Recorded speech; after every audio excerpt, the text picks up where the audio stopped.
اعوذ باللہ من الشیطان الرجیم بسم اللہ الرحمن الرحیم۔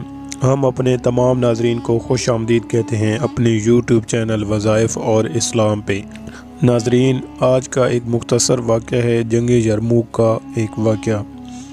حضرت ابو جہاں بن حذیفہ رضی اللہ تعالیٰ عنہ کہتے ہیں کہ میں یرموک کی لڑائی میں اپنے چچا زاد بھائی کی تلاش میں نکلا کہ وہ لڑائی میں شریک تھے، اور ایک مشک نیرا پانی کا میں نے اپنے ساتھ لیا کہ ممکن ہے وہ پیاسے ہوں تو پانی پلاؤں۔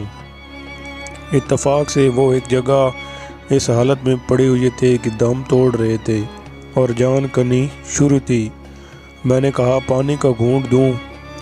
انہوں نے اشارے سے ہاں کی۔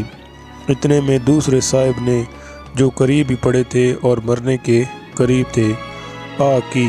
میرے چچا زاد بھائی نے آواز سنی تو مجھے ان کے پاس جانے کا اشارہ کیا۔